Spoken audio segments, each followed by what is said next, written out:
Thus saith the Lord God. Art thou he of whom I have spoken in old times by my servants the prophets of Israel, which prophesied in those days many years that I would bring thee against them?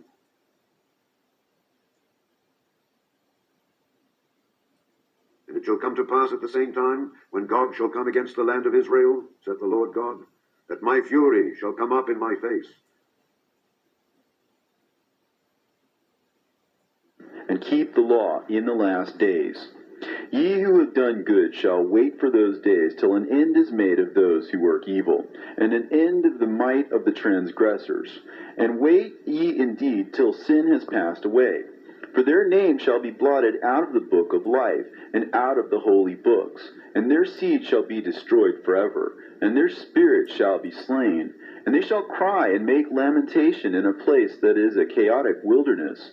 And in the fire they shall burn, for there is no earth there. And I saw there something like an invisible cloud, for by reason of its depths I could no longer look over. And I saw a flame of fire blazing brightly, and things like shining mountains circling and sweeping to and fro.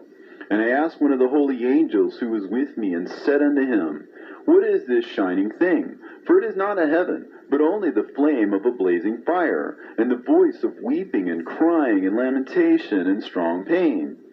And he said unto me, This place which thou seest, here are cast the spirits of sinners and blasphemers, and those who work wickedness, and of those who pervert everything that the Lord has spoken through the mouth of the prophets, even the things that shall be. For some of them are written and inscribed above in the heavens, in order that the angels may read them and know that which will befall the sinners, and the spirits of the humble, and of those who have afflicted their bodies, and been recompensed by God, and of those who have been put to shame by wicked men, who love God, and love neither gold nor silver, nor any of the good things which are in the world, but gave over their bodies to torture, who, since they came into being, longed not after earthly food, but regarded everything as a passing breath, and lived accordingly. And the Lord tried them much, and their spirits were found pure, so that they should bless his name. And all the blessings destined for them I have recounted in the books. And he hath assigned them their recompense, because they have been found to be such as loved heaven more than their life in the world. And though they were trodden under foot of wicked men, and experienced abuse and reviling from them, and were put to shame, yet they blessed me. And now I will summon the spirits of the good, who belong to the generation of light, and I will transform those who were born in darkness, who in the flesh were not recompensed with such honor as their faithfulness deserved. And I will bring forth in shining light those who have loved my holy name, and I will seat each on the throne of his honor. And they shall be resplendent for times without number, for righteousness is the judgment of God. For to the faithful he will give faithfulness in the habitation of upright paths. And they shall see those who were born in darkness led into darkness, while the righteous shall be resplendent. And the sinners shall cry aloud and see them resplendent, and they indeed will go where days and seasons are prescribed for them. And he brought me thither, and behold, there was a man whose appearance was like the appearance of brass, with a line of flax in his hand, and a measuring reed. And he stood in the gate.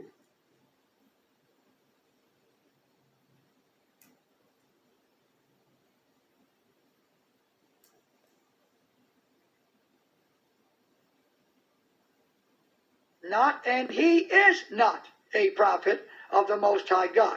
He was a good prophecy writer, but it wasn't long that James, with all the fellowship that he chose, got himself in problem with a lot of the people he'd been with. And some of you probably heard about it. I will not get involved in it. But the thing that amazed me was he took on Tim Butler and believed all the trash and put out articles he put on me and called me a false prophet.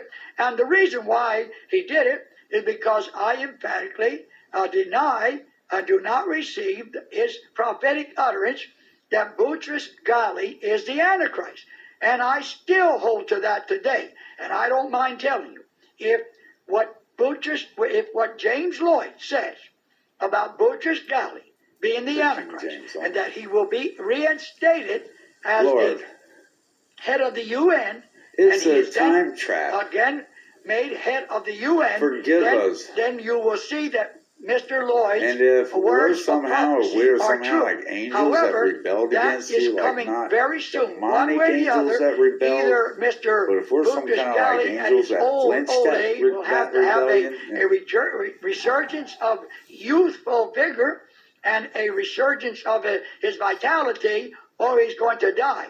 And if he dies and he doesn't get replaced back in as the head of the UN, then he is, Mr. Lloyd has flat-footed lied. He is not speaking the truth. And far out from the sad eyes, strange mad celebrations. So softly, a super god died.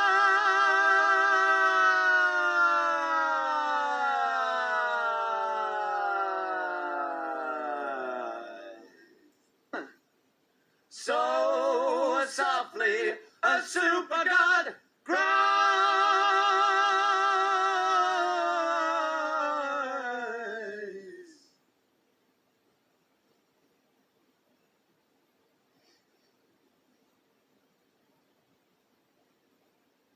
knew. They witnessed what they heard, they witnessed what they thought, they witnessed what they wanted to do, and they testified what they want.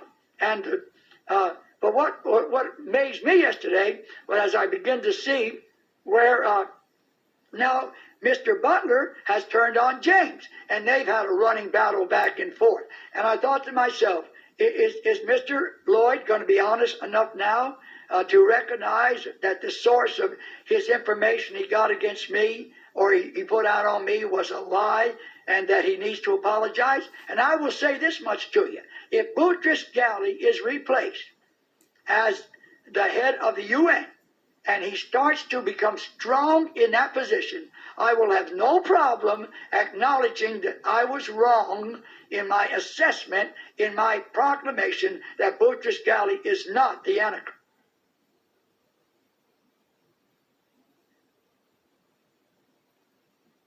In the plain text right here, the sons are exempt. So it's kind of the way that they have it worded in the original. The words are kind of mixed up because it says something like the children are the sons of the free or something like that. But that's what the sons are exempt, and it crosses. It goes And into they all answered him and desolation said, falls, "Let us all swear an oath, and all." Then we have the chosen ones and will be forgiven in the plain text right here. Lay up in your ears these words, for the Son of Adam is about to be delivered into the hands of men. But they did not understand the saying, and it was veiled from them, so that they did not perceive it. And they were afraid to ask him about this saying. So, Then said in your the Most ears High, these words, the Holy and Great One, spake and sent Process, Uriel it is to the written. son of Lamech, and said,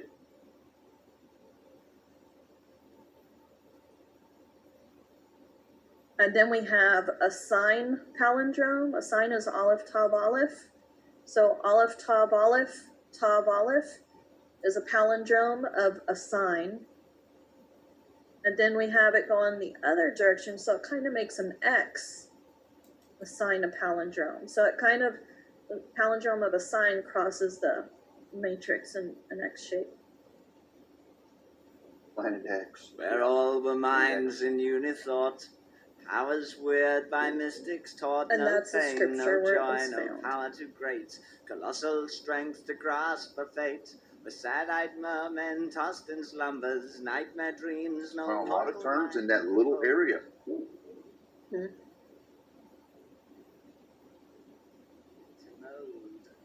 What is the probability is given down at the bottom? Are you able to scroll that up? Here, I'll make it Far bigger. out in the red skies. Something E to the 25. From the sad eyes. Strange mad celebrations. Yeah. So someone was asking me the other day. or actually he was making fun of me publicly on my Code Searcher page, Code Searcher group, excuse me, about Planet X. You've been saying Planet X for the past such and such years, right? Right. Your point? We're tracking this thing.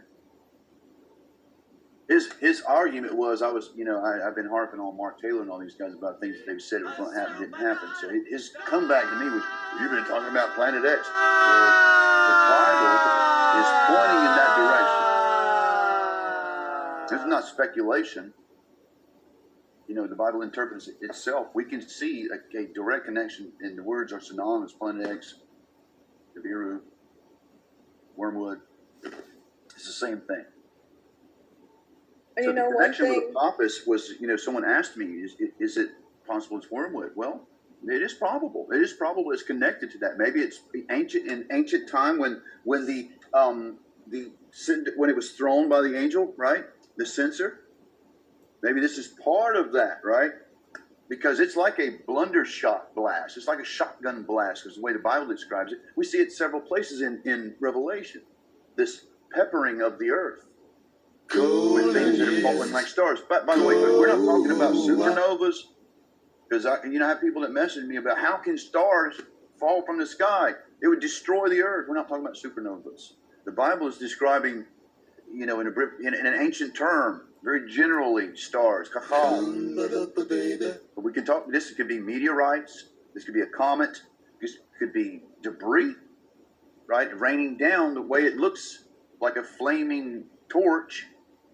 That's a meteorite, right, hitting the earth. And then furthermore, we're given the size of it in certain places in Revelation, 150 pounds. That's a pretty big rock. And a bunch of them coming at the earth at once. That's like a shotgun blast. So this is the actual table here. Okay, so real time, we can look for Wormwood and see if there's any connection there. And I guarantee you it will be. This is all synonymous. This is all part of the same, when you will put it in motion at the foundation of the earth, right? Can you understand that in time and space in heaven, the angel had already dipped his censer into the fire and threw it at the earth? Does that make sense? Because there is no time and space in that level of heaven. When John was brought up and was shown this, what is, what was, and what will be, right? It's already put into motion. So those rocks or whatever it is out there somewhere. Planet, whatever it is there. And it seems to have a cyclical movement interacting with us over a period of time. And I think Gil Broussard has done a really good job in showing the biblical connection to such events in the Bible and this object.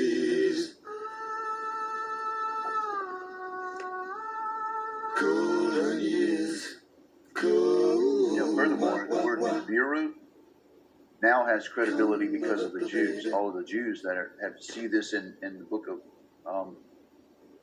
Numbers. Is it Numbers? Yeah. 24th chapter, Balaam's vision. The word Nibiru, wrong spelling, is there. Also, hand of the Most High. Has nothing to do with Stitchins, you guys.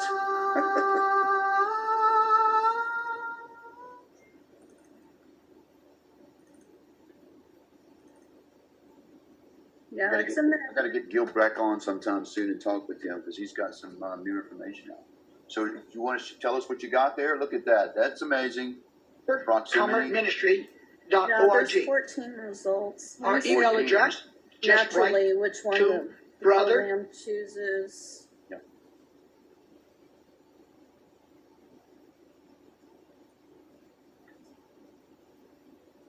This is all connected to the dragon being cast out, right? When the dragon is cast out, imagine that. We're seeing stuff fall to the earth.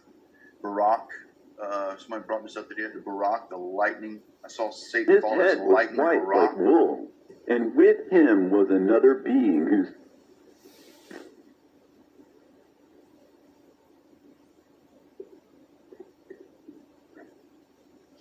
I don't know if Nostradamus was possessed. There were prognosticators in medieval times. They followed what was happening in the stars. It's very possible he was being led by a spirit. Who's to say? His accuracy is very generalized, though. You know, in some And places you showed have me to read all the into it hidden really things hard. concerning I would that consider Son of him a Man, prophet. who he was, Robert. and when he Prophets was, are very specific. and why Very he went with good the head example of is David. Yeshua telling the disciples, go down and catch a fish. Very first one you catch, look in the mouth, there's going to be a gold piece in there. That is spot on prophecy. Not, you know, you'll see lightning. Imagine this. Here's a good example of what we see in the Kenneth, Kuhneman types. You know, you're in New York City and you prophesied, today you will see a taxi cab. You see how it's very generalized? It's guaranteed this thing is going to happen. That's not prophecy. Prophecy is very specific. Sometimes dates involved. And then that thing happens. And then you know what? The Bible says that we know it's from the Where Father all were minds in when that unison. happens. I was Imagine when they by went down and got this thought, fish and there's a no gold pain, piece no in the mouth. They're joy, going, no power to great. yeah. He's the son, all right.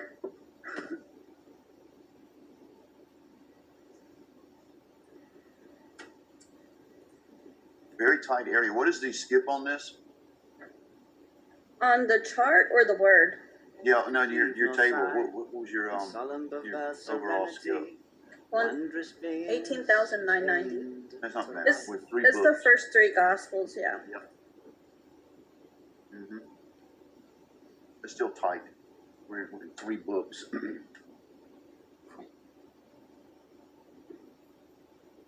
So there's proof right there, you guys, that there are indeed codes in the New Testament, even in Paul's work. So those of you that have a problem with Paul, even with the, you know, surviving at the hands of Marcion and Hortz and all those that have done damage to the New Testament, altercations and everything, still, if you would determine we were going to find codes, they're still there. And I personally think this is why John says, you know, in Revelation, don't add to or take away from this book. He wasn't talking about the whole Bible, you guys. That didn't even exist at that time. He was talking about his writing, which was Revelation. I think if you do that, if you change or alter, you will destroy whatever code is there. So he was advising you do not do that. Don't do that, right? It's a sealed book, meaning it's encoded. Daniel's the same way. Daniel's a sealed book. It's encoded. All of the prophets are. I personally believe Enoch is the same way, specifically because it's in the opening lines. It's written for the coming generation and time generation.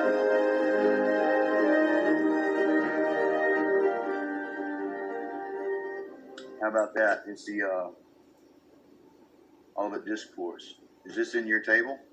This is the next one. This is the abomination of desolation. Wow. So, The for many red shall come in my name, skies. saying, I am the Messiah, and they shall lead many astray. And ye shall begin to hear of fightings and reports of fightings. See that you are not troubled, for these have to take place, but the end is not yet. For nation shall rise against nation, and reign against reign, and there shall be scarcities of food, and deadly diseases, and earthquakes in places. And all these are the beginning of birth pains. Then they shall deliver you up to affliction and kill you, and you shall be hated by all nations for my name's sake. And then many shall stumble, and they shall deliver up one another, and shall hate one another. And many false prophets shall rise up, and lead many astray. And because of the increase in lawlessness, the love of many shall become cold.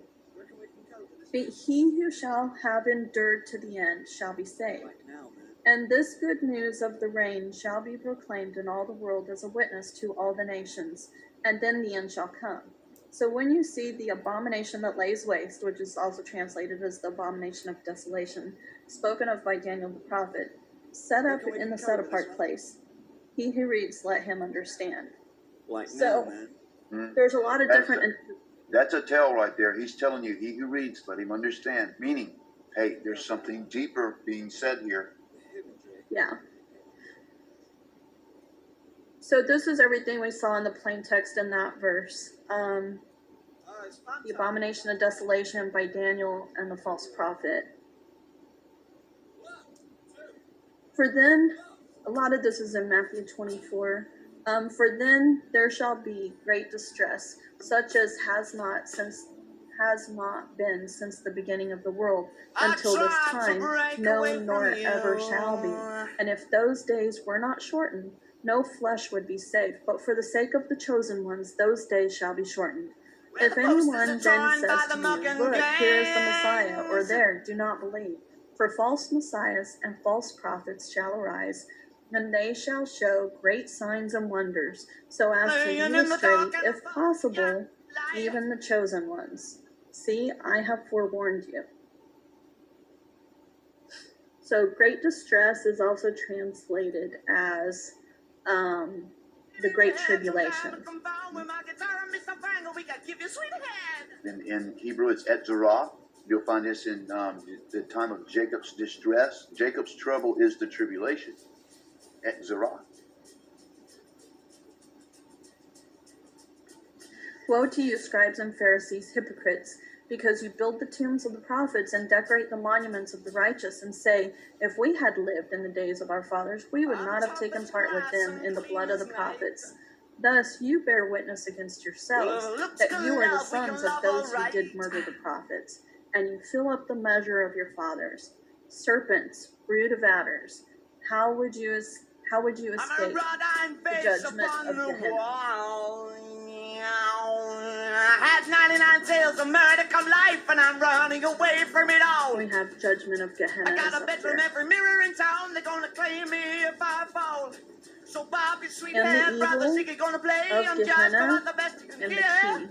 Gonna rock it in your head, Shazam, and come down with my guitar and Mr. Fangle, we can give you sweetheart. We have Satan goes through and shares the tet with abomination of desolation, and it crosses great tribulation, and the evil one crosses Satan, and we have the serpent shares a het with abomination of desolation.